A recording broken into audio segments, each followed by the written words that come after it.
ලංකා මහවැලි අධිකාරියේ මහවැලි දී කලාපීය නේවාසික ව්‍යාපාර කළමනාකාර කාර්යාලය මගින් සංවිධානය කරනු ලබන අලුත් සහල් මංගල්‍ය මෙවරත් ඓතිහාසික තිබුණාගල ආරණ්‍ය සේනාසනයේදී සිදු කරන වගයි.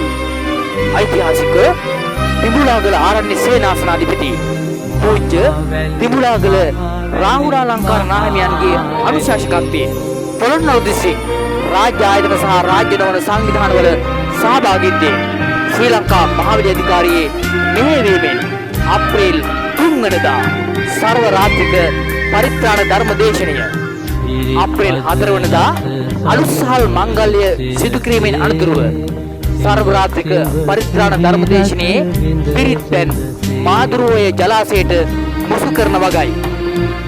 සංවිධාන ශක්තිය ශ්‍රී ලංකා මහවැලි අධිකාරියේ මහවැලි දී කලාපීය නේවාසික ව්‍යාපාර කළමනාකාර නොයල් ජයසිරි මහතා ඇතුළු මහවැලි නිලධාරීන් මෙන්ම මහවැලි දී කලාපීය ගොවි සංවිධාන නියෝජිතින් සහ සියලුම ගොවි ජනතාවගේ සහභාගීත්වයෙන් සිදු කරන අලුත් සහල් මංගල්‍ය අප්‍රේල් 3 සහ 4 ඓතිහාසික දිඹුලාගල ආරණ්‍ය සේනාසනයේදී ඔබ සැමට සුහද ආරාධනා.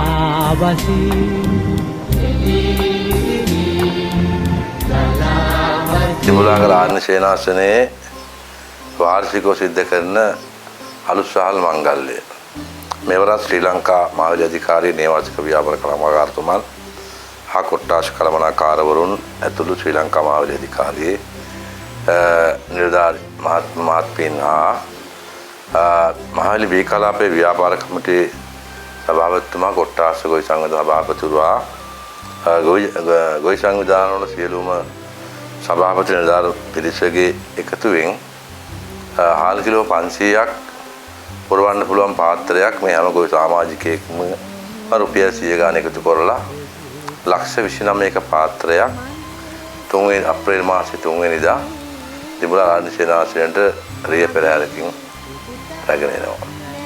ඒගොල්ලෝ ඒ 3 වෙනිදා රාත්‍රියේ පිරිත් දේශනාවන් සිද්ධ කළා. 4 වෙනිදා උදේ කිරිහාර පූජාව හා දේව පූජාව සිද්ධ කළා. පාත්‍රේ සංඝතු කොට පූජා කරලා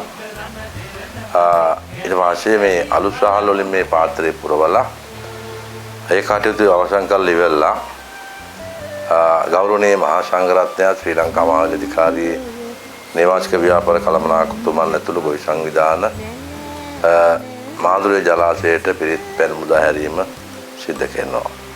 ඉන් අනතුරුව නැවත ගොවීන්ට යල කන්න සඳහා ජලය නිකුත් කිරීමට මහවැලි අධිකාරිය කටයුතු සූදානම් කරමින් සිටිනවා. ඉතින් මේ වෙලාවේ මම මතක් කරන්නේ දිඹුලාගල අපවතු නායකහරු හා දිවංගත ගර්ගාචාර්ය මහත්මයාගේ දැවන් සුවිශේෂී කැපකිරීමක් තුළින් මහවැලි දී කලාපය නිර්මාණය වුණා. ඒ හැම ගමකම විහාරස්ථානයක් ඉදි කරන්න නායකහරු කටයුතු කළා. හැම ගමකම අංග සම්පූර්ණ පන්සලක් ඉදි වෙලා තියෙනවා. තමයි ගමේ පන්සලේ හාමුදුරුවෝ ගොවි ජනතාව තමන් නෙලාගත් අස්වැන්නෙන් අලුත් සහල් කොටසක් වෙන් කරලා ඒක එකතු කරලා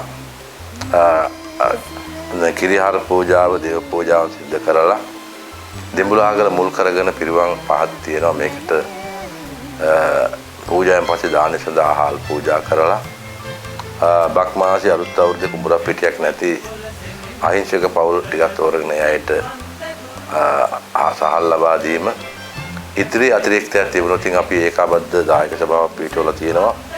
ඒකේ ආරම්භදලක් තියෙනවා. ආරම්භදලට ඒවා යොමු කිරීමට තමයි කටයුතු කරගෙන යන්නේ.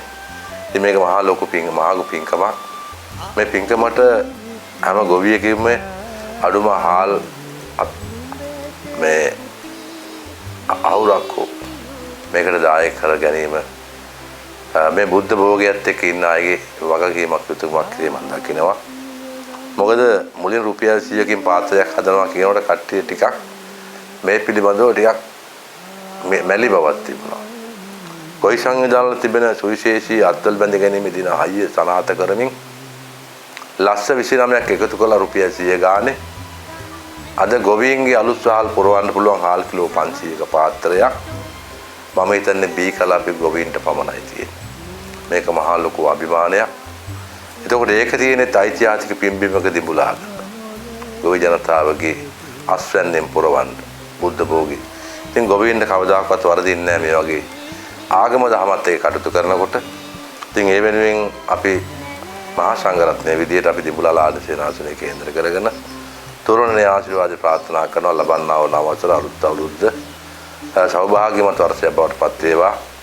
ඊළඟ යල්ල කන්නේ මේ කන්නේ වාගේ ආපදාවට පැමිණ නොපිනේවා.